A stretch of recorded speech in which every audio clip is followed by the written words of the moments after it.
मैं ये पूछना चाह रहा था, जो अपने सुख और दुख होते हैं, हम अपने भाग्य से जुड़े होते हैं क्या? हाँ, ऐसा है, कर्म करने से भाग्य बनता है। जो कर्म हम करते हैं, जैसे बच्चा अच्छा एग्जाम देगा, अच्छा लिखेगा, तो उसके भाग्य में अच्छे नंबर आएंगे। अच्छा कर्म नहीं करेगा तो अच्छा भाग्य कैसे बनेगा? तो कर्म से ही भाग्य बनता है।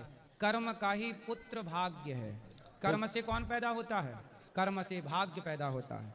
भाग्य में वही होगा जो कर्म हमने किया होगा।